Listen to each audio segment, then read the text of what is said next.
Have you ever gone to a show and had a really strong feeling that you needed to go, that you needed to go? A strong gut sense, I've really got to see this artist live, even though you're not terribly familiar with the music.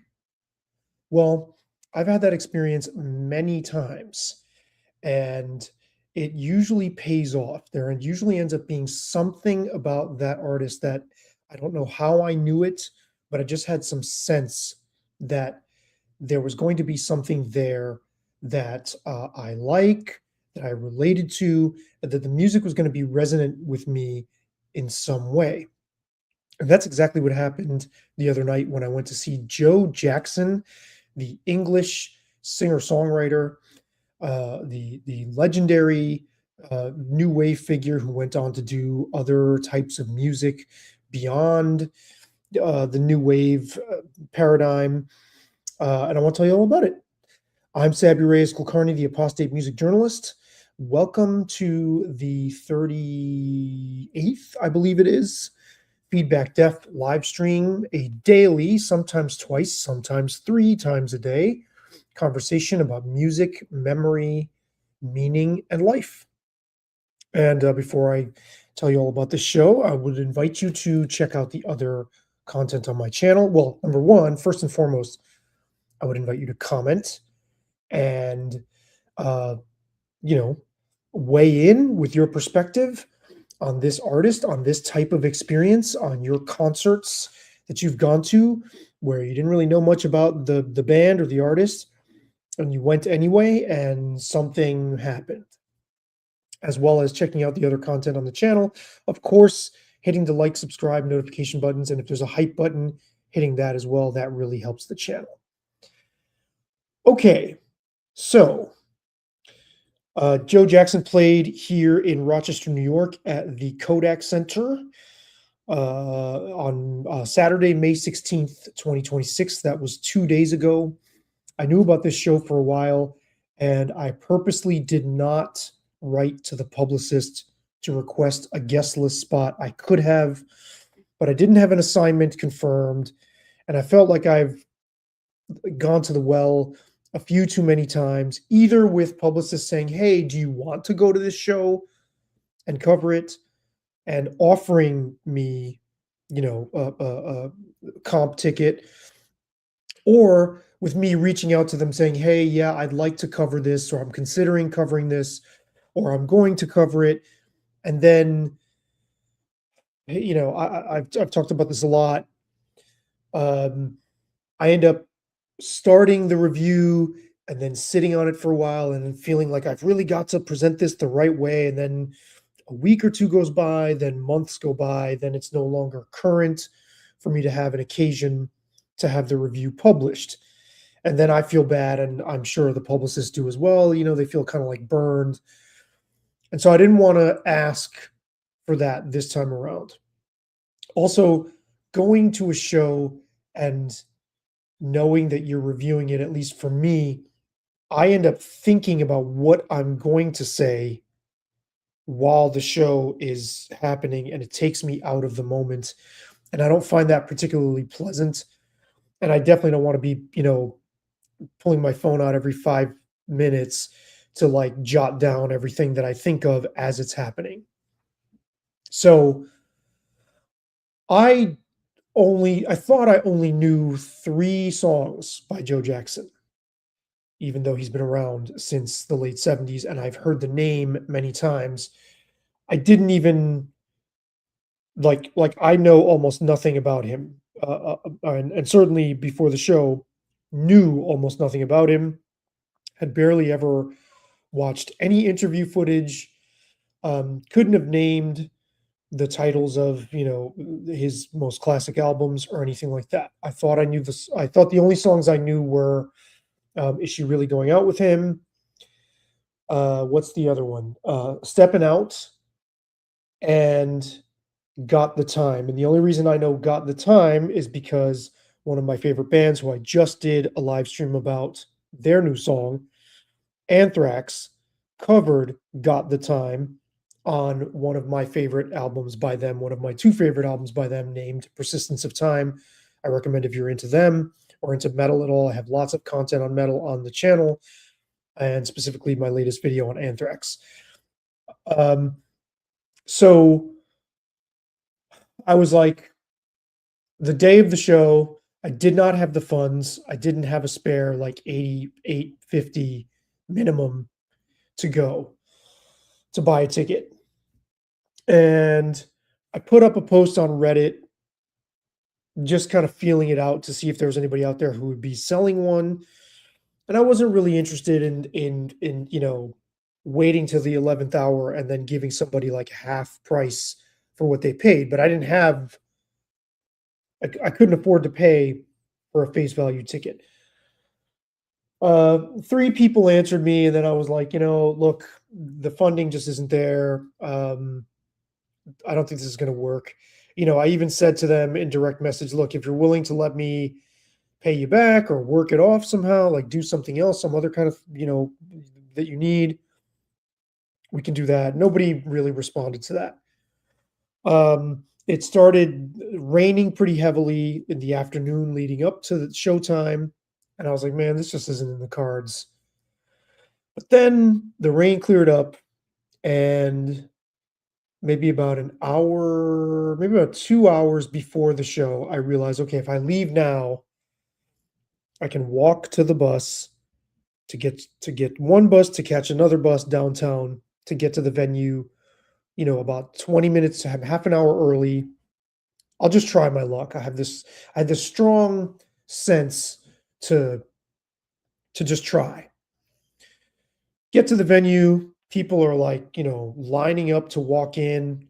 I figure somebody there might see me or something, or they might be one of the people who I DM'd on Reddit. I see this other guy who's lined up right next to the doors. He wants to buy a ticket. I'm like, oh, listen, I can put you in touch. There's some people online who wrote to me. Turns out he only had cash. So I see a friend of mine, my friend Darren. He's walking with a friend. I say, Darren. And he goes, oh, listen, somebody posted on Facebook. It was like yesterday. I don't know if it's the offer's still good, but somebody from here posted, and they're trying to give away a ticket. Like they don't live here anymore or something, or they're not in town. And he was just like, look, whoever will take this ticket. I'm like, okay, great. Can you tag me in the post? He's like, oh, it's a part of some group. So I'm thinking it's a Facebook page. So my friend tags me, then tells me he's really high. I see him tag me, but he says, oh yeah, I'm just like really high, man. I'm like, okay, listen, the show starts in like 9 minutes. Get in there. The guy next to me who wants to buy a ticket, he goes, well, I better make the move. So he goes into the box office. I'm standing outside and I don't see the tag when I'm checking on Facebook.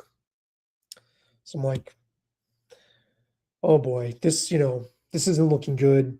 Darren must not have tagged me properly or something. He said he was high, so it didn't work. And, a lot of time goes by. I keep checking, and I'm like, I better just go home. What a drag, right? But then I'm like, all right, look, at least walk in there and try something. Now, I had the idea on the way there. I had this inspiration, I guess you'd call it, to try to talk to somebody, a representative from the promoter, somebody who works for the promoter who's on the grounds, and say, look, I'm not trying to get into this show for free, but I will work for you as the promoter. I'll do any number of different things that I can do. Because promoters are difficult to get a hold of if you don't have the right contact. If you don't have the contact info, it's not that easy to find these people. So I'm like, well, maybe I'll get into the show and start a new work partnership. And I thought about it while I was standing there. Number one, I didn't have the nerve. And two, I'm like, that won't look good. It's not the best. It's not like the best way to make a presentation. Yes, somebody might be like, well, this kid has moxie. But if you're looking to start working with someone or their company, I just was thinking this is not the best look. So I walk in anyway. We're getting close to like half an hour from the time the show started. And I the security lady comes up to me and does the scan, and I have all this like shit in my pockets.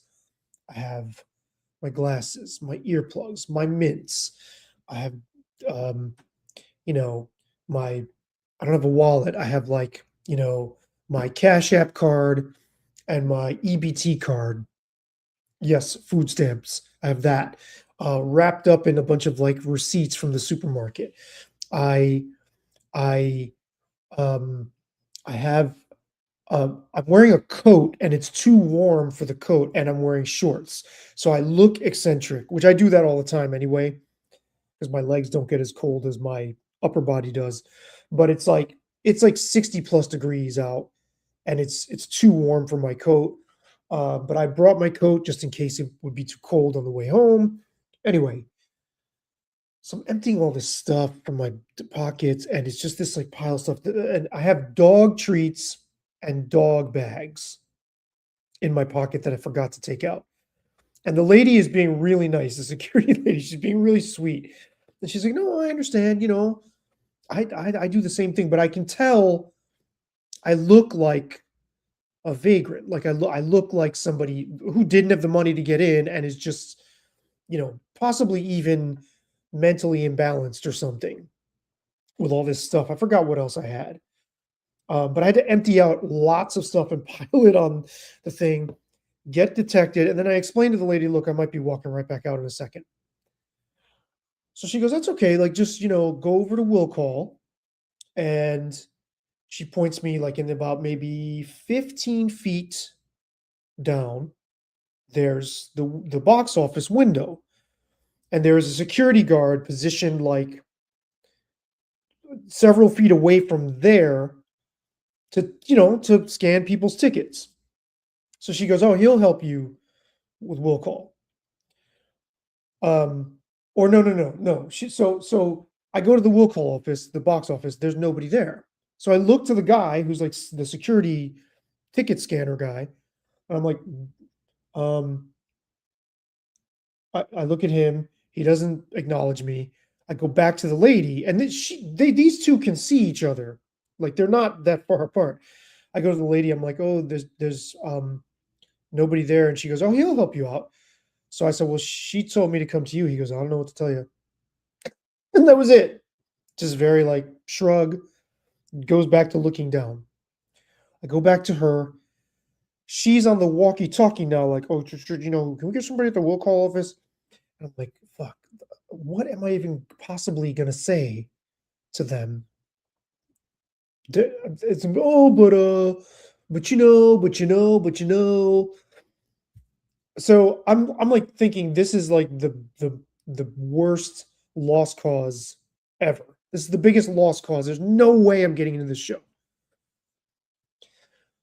By a miracle, I got into the show, and I just couldn't believe, and I didn't say anything dishonest or sneak my way or trick anybody. I just like from that moment, 5 minutes later, I'm like standing in front of the usher. And I walk in and, I missed like 6 songs, which is not ideal, but I'm also like thinking, "Whoa, this this really works." This is not the first time I've like just like gone to a venue on just a hope and a prayer that I would get in somehow. And it's an awesome, awesome feeling. So I will get into more of Joe Jackson's background, but I want to walk you through my response to the music coming from the perspective of someone who barely knows any of his stuff. And I immediately walk into this very, very, very like it's basically a Latin song. It's like Latin jazz. It's Joe plus a it's a 5-piece band, but Joe plus four four-piece backing band. That always trips my brain up because you got to include the person. It's a 5-piece band, including Joe plus 4 backing players, 4 of his sidemen. and I did not know who they were at the time, um, um, but it's his bass player for life, Graham Maybe, who has played with Joe since the beginning and for most of the touring that Joe has done. Guitarist Teddy Kumpel, drummer Doug Yowell, and for these dates, a percussion player named Felipe Fournier. And so they're going like full tilt in this Latin jazz groove on what I would later find out is a song named Fool. And I'm thinking, okay, well, this kind of feels like, the jazz fest that we have here in Rochester. I feel like I just walked into the jazz fest, which, if you've ever been to the jazz fest here in Rochester, they stagger the show time. So it's very typical for you to walk into a show already in progress after coming out of another show. Um, and at some point soon after that, I don't know if it was the song right after, but they play the song Sunday Papers, which I realized, oh, I know that song too. I don't know where or how, because I don't think it's like a very popular single or a radio staple or anything close to that. But I had heard that song somewhere. Maybe it was recommended to me on an algorithm, or maybe a friend of mine played it. I'm not sure. But I'm like, man, this is, now they switch back into this more rock sort of new wave, native new wave kind of vibe. I'm like, man, this band is really powerful. Because I had heard going into the show that Jackson does, he's done big band, he's done jazzy kind of show tunes kind of stuff. He's a big jazz aficionado.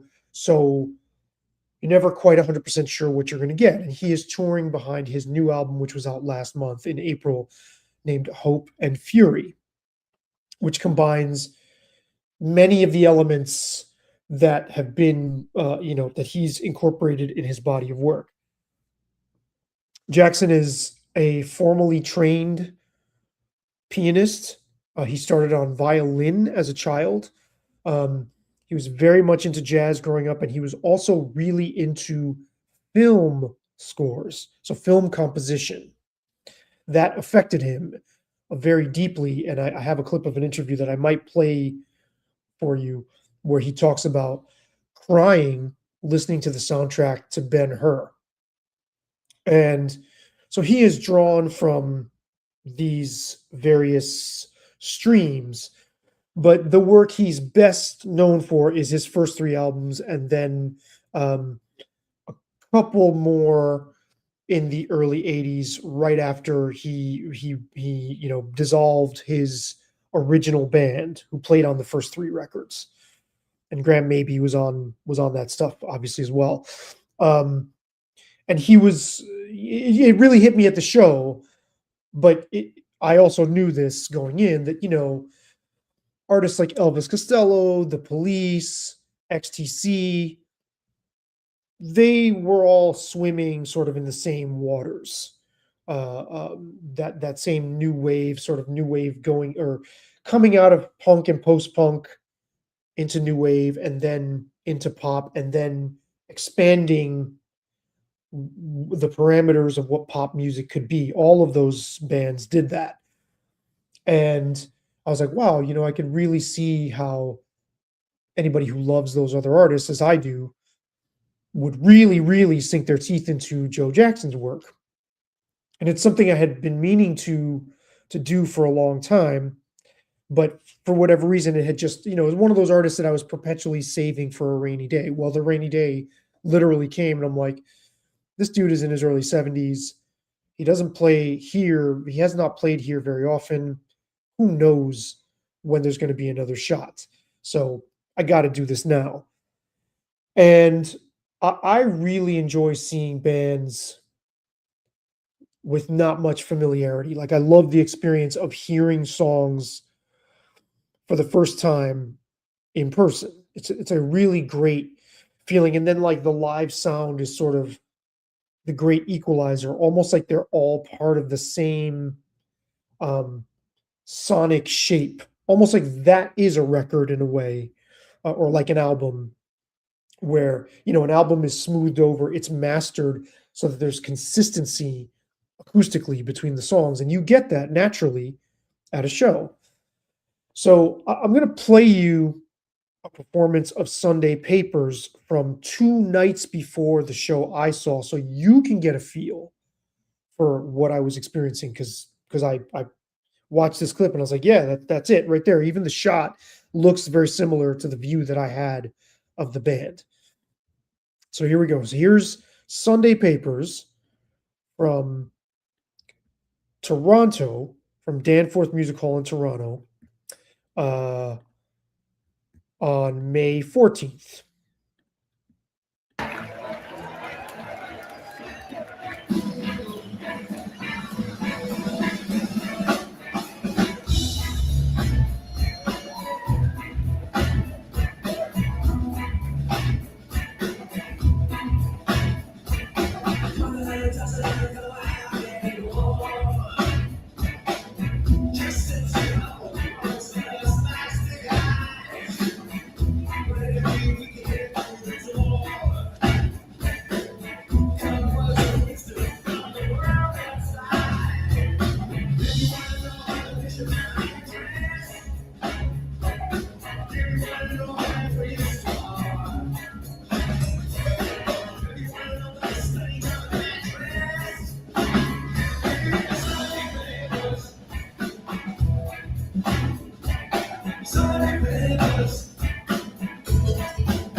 All right, we'll do a courtesy fade there. That was some of Sunday Papers, and you can see, or you can hear what I like. I very much felt this at the show. Um, the the drums. So Doug Yowell and Felipe Fournier. So Doug Yowell's kick drum was really driving, and he has this fluency with these complex kind of grooves, but is also very forceful and very meaty at the same time. Like there's he's very agile, but he leans more towards the heft of the drum part than, you know, all these other flourishes, which I really appreciated. It was like a really, it's like a strangely um, muscular approach to complex drum patterns that you have to play in this really light on your feet kind of way. And he brought like muscle to it, which I thought was great. And then he and Fournier like blended seamlessly, like they were so locked in.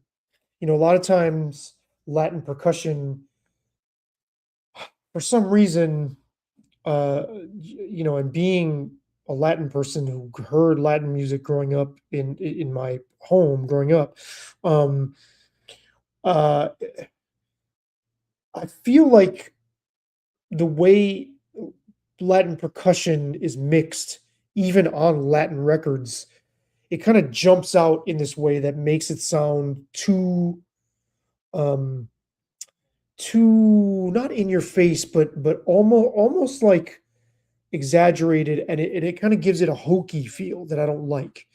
Here, it did not feel that way at all. It was just like this like awesome, very level, even smooth blend, and I love how they were playing as one.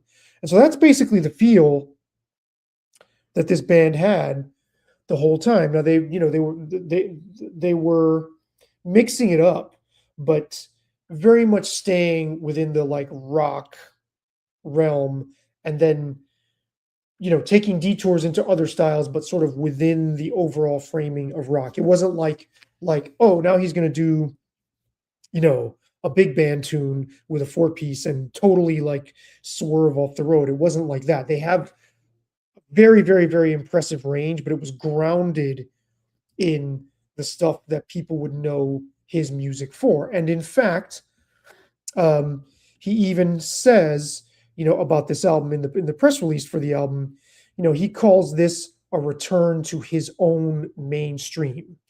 That he does feel very free to explore. There was a lot of Latin grooves throughout the night.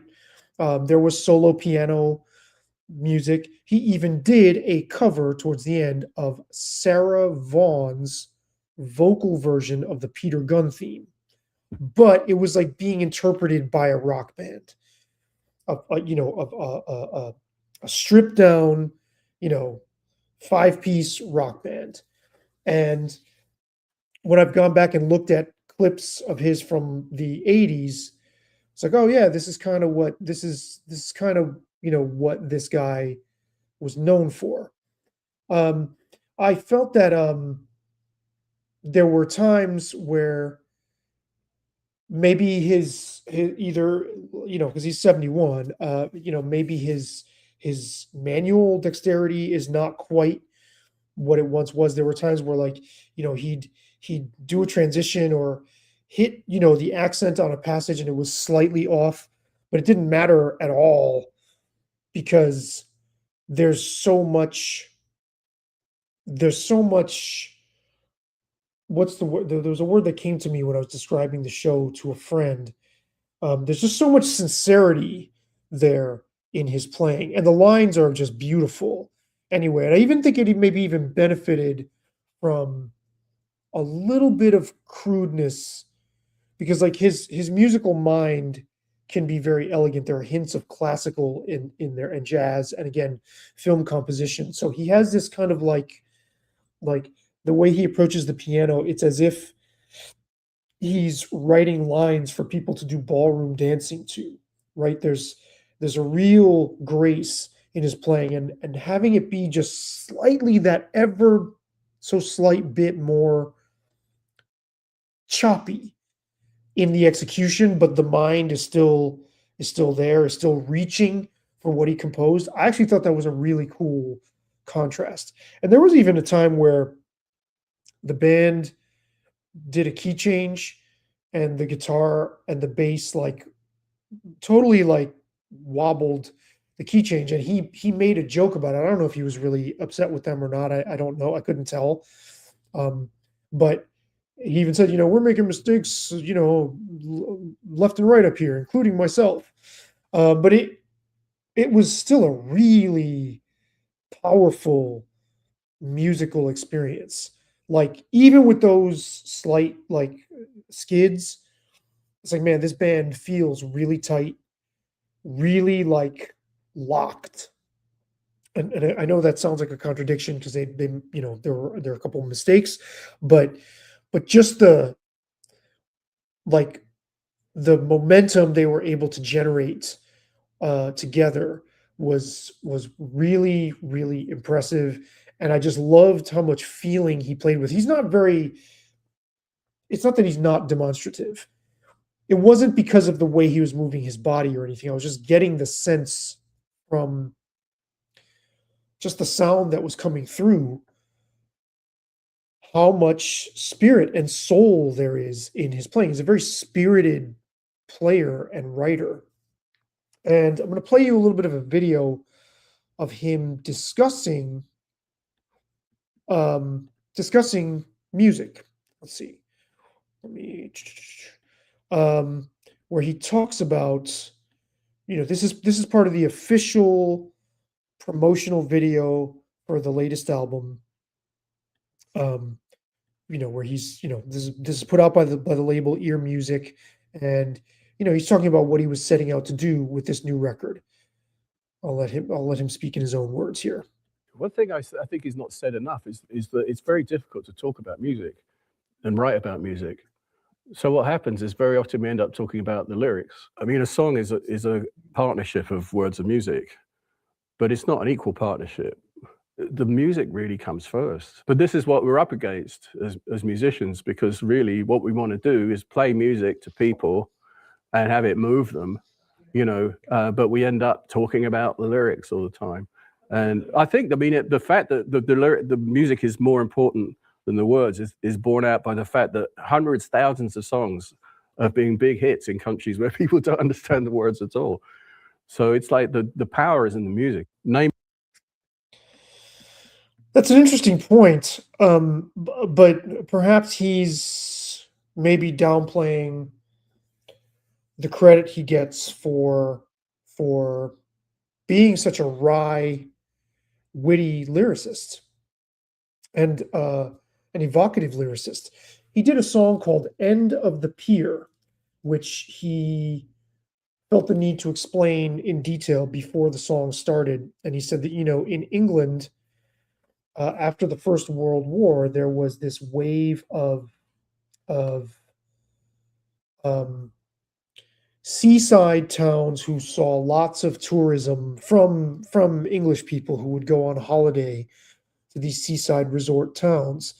He said, after losing so much in World War One, these are people who knew how to have fun anyway. They lost relatives and the terror of World War One and all of that, and they still knew how to have a good time. He said, and I feel like that's something maybe we've lost lately. But he talked about "End of the Pier" being a cliche that, from maybe the rock and roll era onwards, or he said from the rock and roll era onwards, people in England look back on music from the period, the post World War One period, as cheesy and cliched and old timey in a way, that was they kind of like snickered at. And he said that there were invariably these ballrooms, concert halls that would be at the end of one of these piers. And he said most of them, like in his hometown of Portsmouth, are in ruin. Or, the building is like a derelict building. And he wanted to bring us back to that period, and then the song goes from there uh, through or to the end of the aftermath of COVID.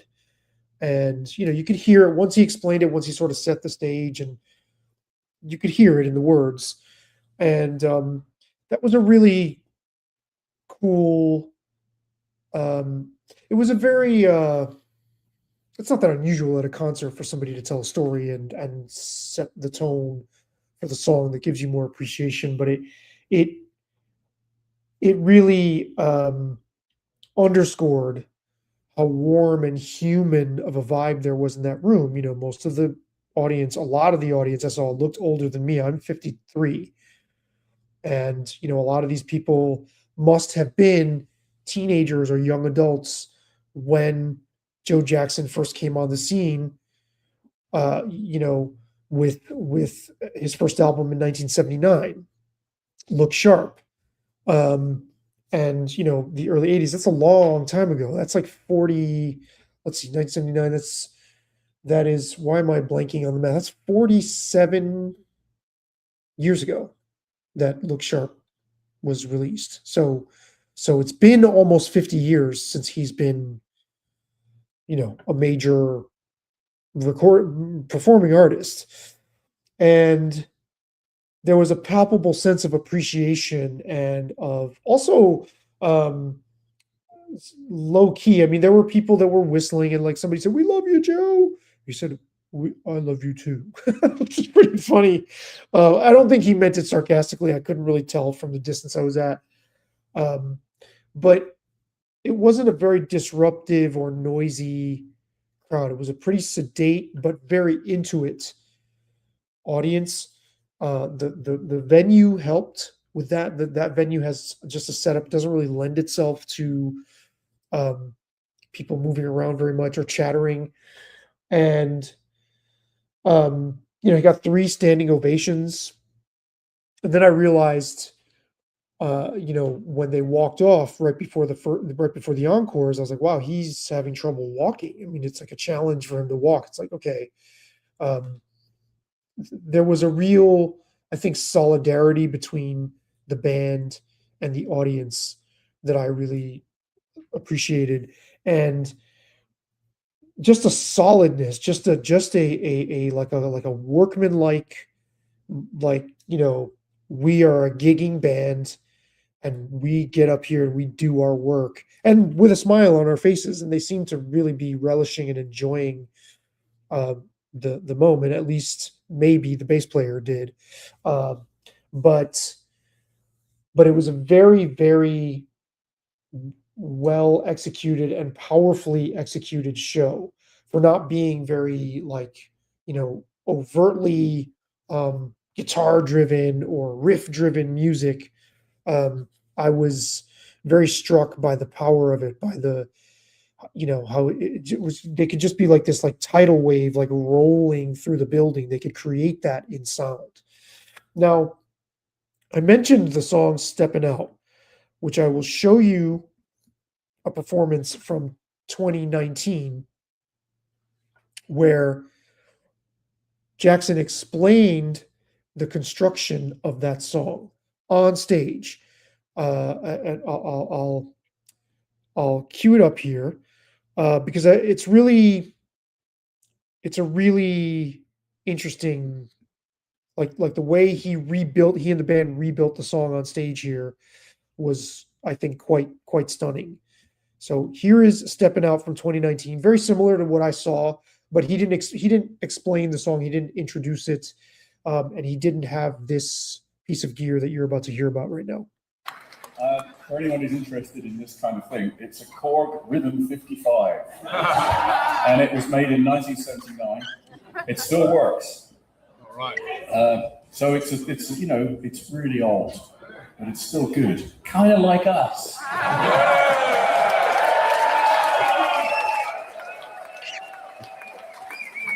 And so we're going to plug that in, and we hope it works.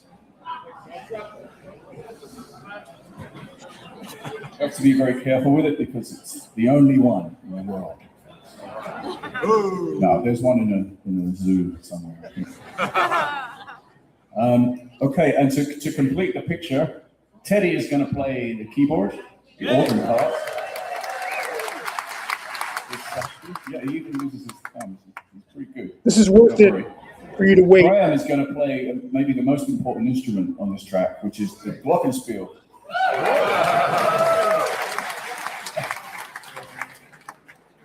I'm going to play the piano. That's what I do. We did this a few days ago in Utrecht, and someone shouted out, "Are you going to sing?" Of course I'm going to fucking sing. Who do you think? Who do you think's going to sing? Shirley fucking Bassey? All right, let's see if this thing still works.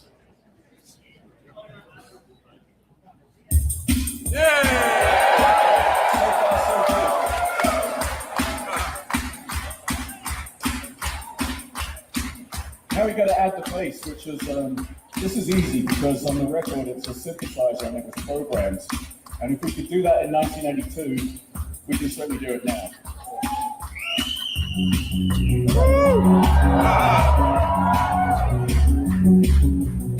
And the only thing the drummer did on this track was just double the snare drum, nothing else. Yeah, that's it. Actually, yeah, he's having the same face. Okay, we're going to add now a layer of organ and electric piano. One, two,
All right, so you get the picture with that.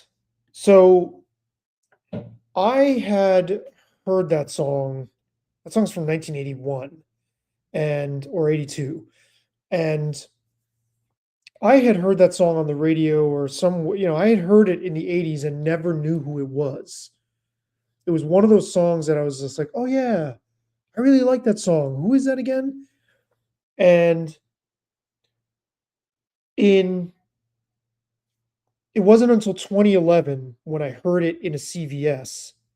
Actually, I still didn't know who it was. I had to like sing the song to somebody who worked in a record store. I was like, "You know that song? Dun, dun, dun, dun, dun, dun." They're like, "Oh, that's Joe Jackson stepping out." I was like, "Oh, okay, that's who that is." And the the reason that that song stuck out to me, um, well, it stuck out on its own, and I had always really liked it. But in that moment, I realized that there was a trace of an idea from that song in another song by another band that I love. There's a song by the 90s alt, you know, sample funk slash, polyglot New York quartet soul coughing, where I'll play you their song and see if you can hear the resemblance. So here we go. Um,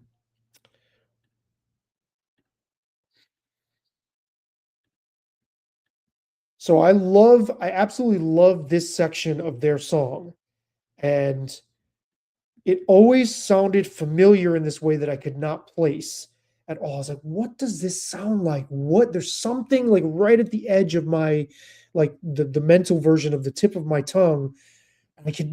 Couldn't figure out from like 1998 to 2011. I'll play this for you. So here's this.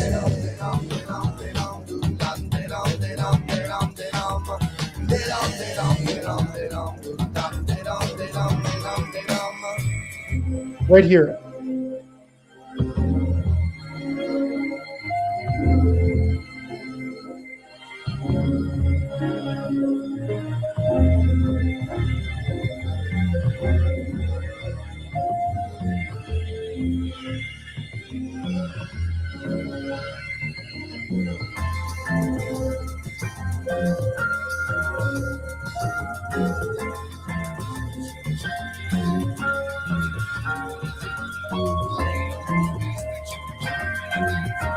Right? So there's that. And then this is how the song ends. I'll play you the very, very, very end as it fades out.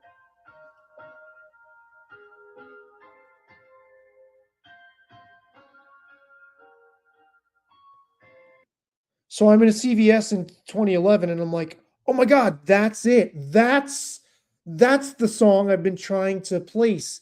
It's this song." And then I went and sang it to my friend and she was like, "Oh, it's Joe Jackson." And so I love the song Stepping Out on its own, but to me it has this other emotional attachment or this enhanced emotional attachment because it's sort of like the parent of this other tune that I love equally as much. Um, they played Stepping Out. The lady next to me just turned to me and goes, "Oh, I could I could almost cry." And I didn't answer her, but mentally I was like, "Yeah, I totally understand." It's like I don't know where my attachment to that song, aside from the soul coughing thing, like I don't ever remember feeling especially attached to it at the time when I heard it on the radio as a teenager, not even knowing who it was. But ever since then, it has always felt so redolent of that time period. It's like a breeze from that time period. I remember being a teenager and like swooning with like how sweet the evening air in the summer would feel growing up in New York. And I had no idea that's actually what he wrote that song about. It's inspired by New York City and the nightlife and the liveliness of it. And I don't think you have to be from New York to feel that, but it just so happens that when I was a teenager and I'd have my Walkman and you'd step out into the evening and you just feel this incredible, like almost like the air was sweetened in your chest, like filling your chest. And somehow that song, even though I didn't hear it very often and didn't even know who it was, attached itself to that feeling. And I have to say, listening to it online on like Spotify or YouTube, it sounds kind of thin, but in a acoustic setting where there's actual space, where the speakers, the music is covering actual distance, actual physical space, it feels just like that. It's like a lovely breeze from my adolescence just blowing into the room. And it's an awesome song. And I don't know if I played you the section where he explains, we had never done an original arrangement. Actually, I didn't play you that clip. There's another performance from that same year where he says we've never done the original arrangement because I played all the parts on the original other than the snare drum. And I believe maybe the glockenspiel was played by somebody else. And it was really lovely. And this was towards the end of the show. And just, the lady sitting next to me, like she spoke what I was feeling.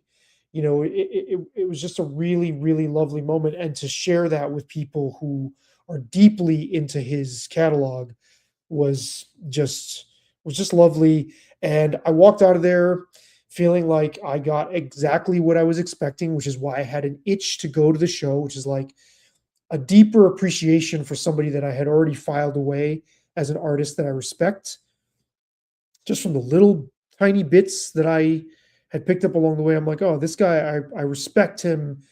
I have a lot of admiration for his artistry, even though I don't know what it is. And I walked out of there hungry to sink my teeth into the rest of his catalog, and I'm really looking forward to doing so. So mission accomplished, and he's got a bunch of dates coming up. He's touring for months and months, both in the States and in Europe, behind this record. I would highly recommend you go check it out, even if you have just a passing interest in his whole thing. I can't imagine, if you appreciate music really on any level, that you wouldn't find something there in the interaction between the members of the band, and how big they can be musically with just a few elements, and all the different stylistic ground that they cover, and also the relationship with the crowd. I thought that was really that really stood out about this experience. Like, there can often be a distance or disconnect between audience and artist, and just his manner of speaking feels like he's just sitting there, you know at a bar stool next to you telling stories, or sitting in a cafeteria somewhere on a lunch break, and this guy is like there regaling people with his witty charm. And he's very he comes across as very down to earth, and also quintessentially English, at least to me, or my perception of what that is. At the same time, sort of like dry humor, self-deprecating, sarcastic. Maybe there's a sense that like sometimes he's holding back on saying how dumb he thinks something is, or how objectionable something is, or like in that video, he's like, "What is the fucking thing? Is Shirley Bassey? Shirley fucking Bassey?" Like, there's always a sense that the wit might just come snapping, at you, but it's still very approachable and warm. And he says in about this album, the new album, Hope and Fury, he says that people have thought of it as bitter. And he's like, no, no, no, that's not at all the way it's meant to come across. it's there's hope in there. A lot of it is humor. There's hope with the fury. But I'll read you the headline from a review that ran on Pop Matters, a site that I write for. This is by Jenny McDonough. The headline is Joe Jackson settles scores on Hope and Fury, and then the subhead is Joe Jackson's finger wagging and score settling sound like a swan song. It leaves a distinctly bitter aftertaste on an otherwise remarkable career. And it's interesting she got that impression, McDonough, because he's saying that's not how his new album is meant to come across. That I did, and I don't know if that's how the album feels or if I would feel that way about the album. I'm certainly not saying McDonough is wrong, but the feeling I got in the venue was very, very warm and just a lovely way to spend an evening. And I was very, very grateful to have gotten in to the show at all on a Hail Mary and a miracle. It was a night well spent. I would see this band again, and I think I'm going to go try see them when they play the Beacon. I will give you an update on some dates right here. Where's this announcement? Come on. Here we go. Okay, so the dates started on the 11th of this month in Poughkeepsie, New York, and they run through June, all of June, a good chunk of July into like the middle to late July, July 18th. They close at the Beacon Theater in New York, and then they resume September 24th in Cork, Ireland, and go all the way through November 21st in Brussels, Belgium. So wherever you are, if you have an opportunity to check the show out, it looks like I might have an opportunity to write up a date or two coming up to do live previews or article write-ups maybe on some of these dates coming up as he hits different cities. So I will give that a shot and try to catch this band again at the Beacon. Trying to think if there's anything else to say about it. I mean, it was just a really, really, really, really solid performance. And I have to give it to him too for mixing the old with the new. That I thought was very well done. I went back and looked at the set list and looked at the various different periods he was drawing from. I thought it worked. You can usually tell at a show there's this massive gap between newer stuff and the classics that people want. He did play the classics. He didn't play Got the Time, but I thought the new material and the older classic stuff was very, very, very well integrated. He's also just an interesting guy. He's if you watch interviews with him that are not strictly about his music, he's got a lot to say. He's a really thoughtful artist. There's complete sets from the 80s on YouTube. I've been enjoying a lot of those clips. And a dear friend of mine told me, he's like, man, I'm still kicking myself for not seeing him in '89 when I had the chance. And I said, well, if what I saw tonight was any indication, then you really missed out. But I watch a lot of those old clips and compare it to the new stuff, and the spirit is totally still there. Like the fire is there. He was more thorny and edgy.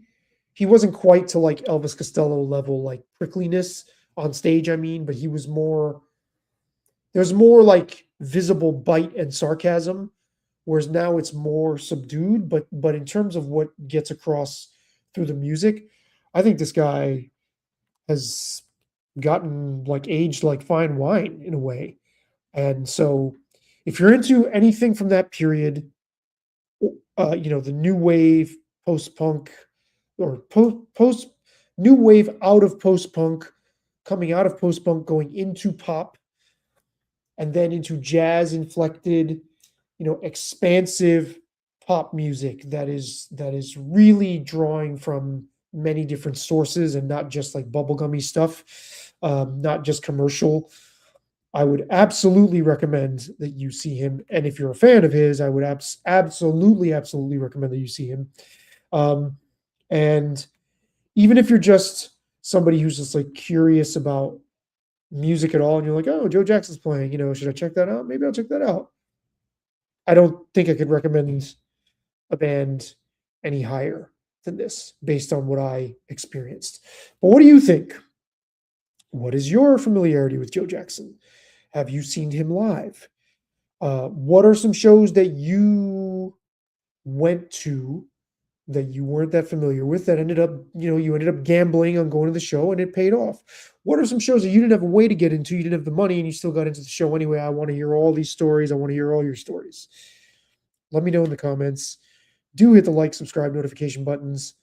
Check out the other stuff on the channel. If you enjoyed this clip, you'll enjoy some other stuff as well. Other than that, oh yeah, actually, tune into my next live stream, which I'm starting in a minute. I will be reacting to the new Primus EP.